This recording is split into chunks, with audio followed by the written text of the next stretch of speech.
is run, and somebody might get a goal. You know what I mean? Or somebody might get two by the grace of whatever. Get two.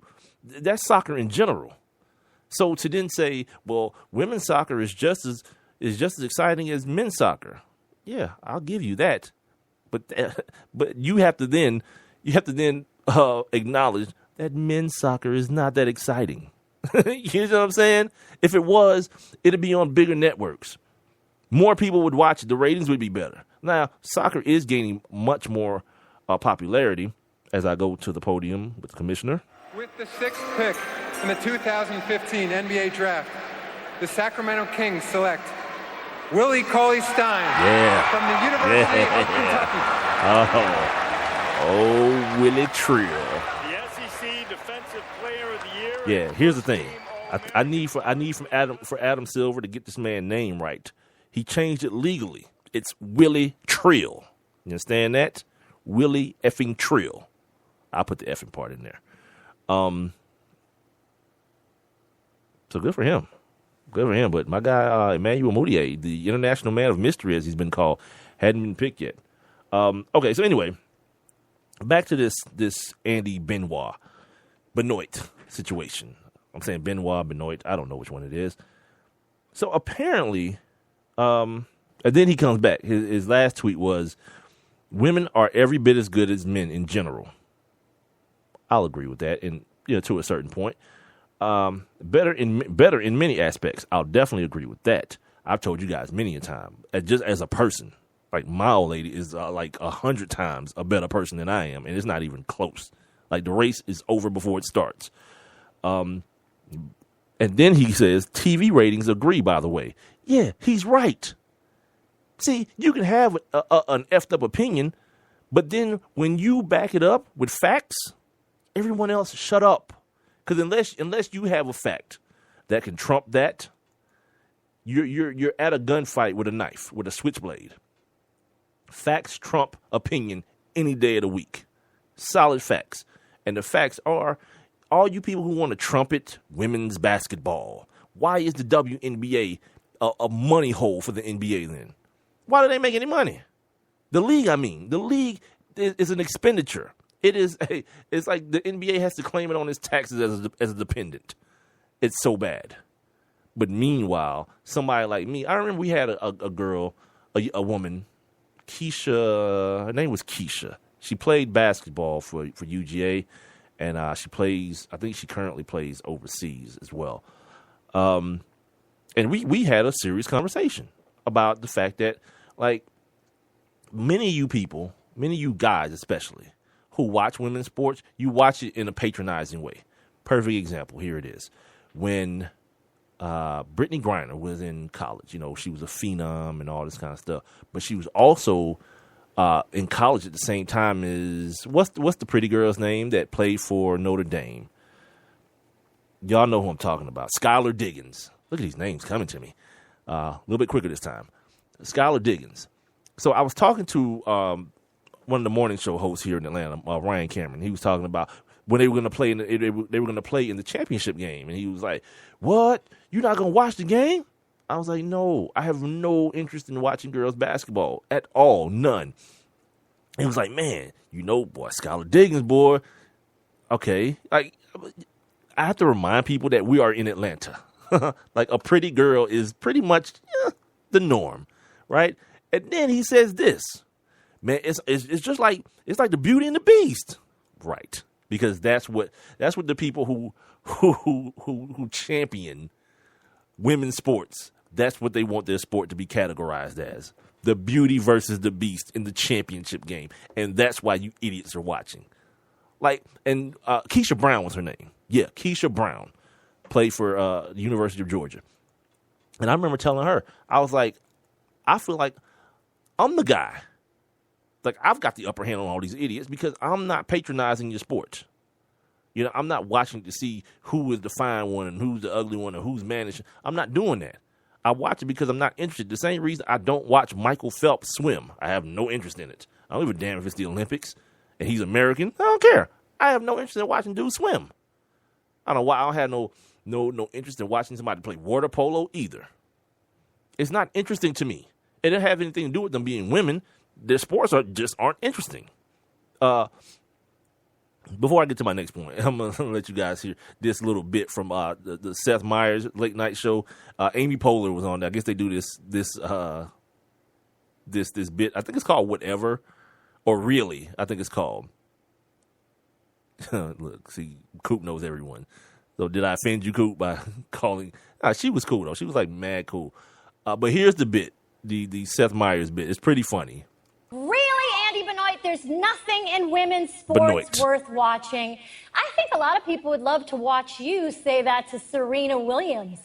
Really? Guess I'm not surprised that you work for Sports Illustrated. You guys put out a swimsuit issue every year dedicated entirely to women who aren't in sports. Unless you think that it's a sport to cover both boobs with one arm. Really? Here she comes. Look at this. Oh, this is fantastic. Here she comes. She's walking down the beach. Bikini top is off, but her arm is out, and she's done it. She's covered both nipples. Do you believe in miracles? Really? I mean, really. I love Amy Poehler. She's an idiot. I love women that like her, guys like people like her and Tina Fey and what's my girl's name? She just got the movie out now. See her name, the movie with LeBron in it.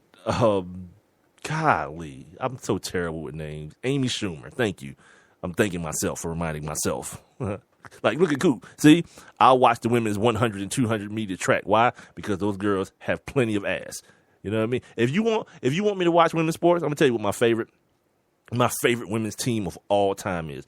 And if you're not hearing this live and recording it, you can put it on pause and Google this. The Puerto Rican national volleyball team. Yeah.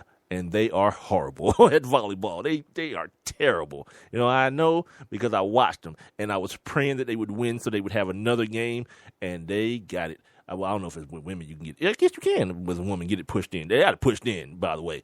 And it was amazing because it was like 9. I don't know how many people are on a volleyball team or how many people play at a time, but let's call it 9. I don't know. It was like 9 J-Los, but they were 9 like 24-year-old J-Los. Yeah. And all of them were like 6 feet. Deal with that. Yeah. Crazy. So, again, patronizing. Look, see, this fool. Brazil, too. Like, we ain't no good.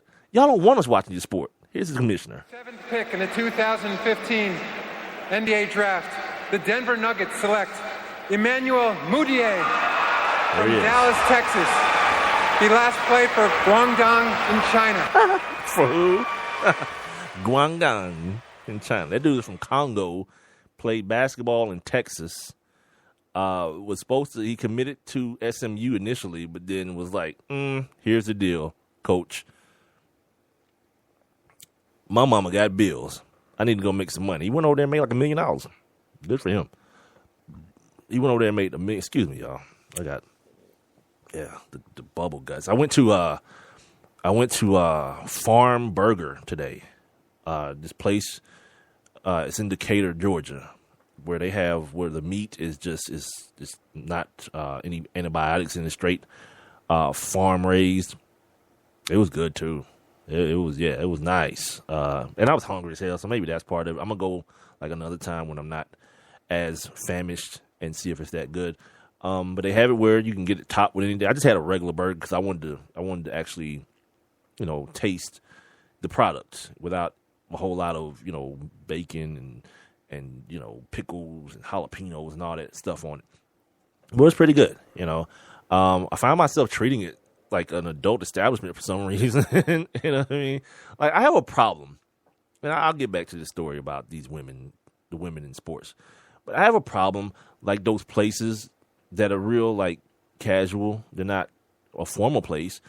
And you just sit down and you're eating. And I have a problem, like, with people, like, cleaning up after me. Like, there's that place. There's another place that's on, I think it's on Ponce. Both places are actually on Ponce, but further down, like Midtown Ponce. I was in, like, Decatur Ponce. You guys don't know what I'm talking about. If you're not from here, you don't know what I'm talking about. But you get your food and you sit down and you eat it. But then you're just supposed to get up and leave. And then someone who works there cleans up after you. And that's weird to me. So then I feel the obligation that I have to tip. I have to like leave a tip or something because you're doing something that I don't know that I could do, that I could normally just do myself. But this case was kind of weird because it was like this little thick white girl in there too. And like she kept walking by smiling at me. And I was like, this can't be that game. I can't play that game with you, ma'am. But then I had to actually speak to her because I only want to leave her a couple dollars. And so I was like, all right, I need you to break this bill for me so I can get some singles, which again takes me to the land of the adult industry. And I was like, yeah, this for you. Come to find out, it wasn't even her like little section. It was some other girl section. So I gave the tip to the wrong chick. And but yeah, she was fine though. It was fine, little white girl, by the way. Anyway, back to sports. It's Sports Kings Live on Big Mike. My guy Rob Calloway out tonight. Rob asked me, he's like, I can do the show tomorrow if you want a day off. I like messing with you guys, man. I like this is like a release for me. Hopefully, here in the next couple weeks and months, we can start to produce some revenue behind it. But as far as the enjoyment part of it, yeah, I enjoy coming on. I guess I can say on air. It just feels funny because it's not traditional pedestrian radio, but for what it's worth, coming on air and just expressing myself and disseminating knowledge, or not knowledge, but information. So yeah, this story with Andy Benoit, what did she say? Anyway, he ends up deleting the tweets as usual and apologizing. It's like, what the hell is there to apologize for? As a matter of fact, part of your job is to have an opinion. Like now we've gotten to this place where if someone doesn't like your opinion or they disagree with your opinion, that you're immediately wrong. Now, that doesn't mean there aren't wrong opinions because there are plenty of them. You hear plenty of them on this show. Not pointing any fingers, but his name rhymes with Cobb. I shouldn't do that. He's not here to defend himself. Scratch that. Strike that from the record, Your Honor. But yeah, to delete your tweet as though you didn't mean it. Of course you meant it, because here's the deal. You deleted it, but guess what I'm looking at right now? Your tweet. It didn't go anywhere. It's still here. Like, yeah, don't be the word I want to say, but I won't. Don't be that. Stand by it. And then you had facts to back up the things that you were saying. So it's not as though you just flying off the table. The WNBA, again, is a money pit, one. The ratings suck. The only reason you guys care about USA soccer is because of the USA women's soccer, is because USA is in front of it. And apparently, if you don't support a soccer team that's wearing red, white, and blue and calling themselves a USA soccer team, you're un-American. You might as well be a part of ISIS or the Taliban. You know what I mean? Like, here's the deal. I don't care either way. Like, it doesn't improve my life any more if Abby Wambach and Hope Solo, which, by the way, only two names I know. There's another chick that she's from Canada, a mixed chick that's kind of cute too, but I don't remember her name. And I dare any of you guys to name me 5 players on that team. Here's the commissioner, everybody. With the 8th pick in the 2015 NBA Draft, the Detroit Pistons select Stanley Johnson from the University of Arizona. All right, Stan the man. We got to figure something out, too, ladies and gentlemen. We got to figure something out about this, like, not combing your hair anymore. There's got to be a different wave, a different style on the horizon. Because that ain't no, like, I don't know. These dudes about to be millionaires, so it's not for me to be like, ladies, is this something that you can get down with? Of course you can. These dudes got millions of dollars. You don't care. You know what I'm saying? Like, Lil Wayne get, like, the best of the best. Let's keep it real. And he's not winning anybody's beauty pageant anytime soon. You know, money's a great equalizer, especially in this country. In any country, money's a great equalizer for anything you may be lacking. Comb, a pick, a brush, those type of things. It's Sports Kings Live. I'm Big Mike. Rob Calloway out tonight. We're being heard, as always, via Spreaker.com and the Spreaker app, which you can download to any of your mobile devices, any format that you're using. Then you can search Sports Kings Live, then follow us, and then simply click on the little thought bubble while we're on the air live, 7 to 9 p.m. every Monday through Friday, unless of extenuating circumstances like weather, bad weather, internet might go down, those type of things. You guys can also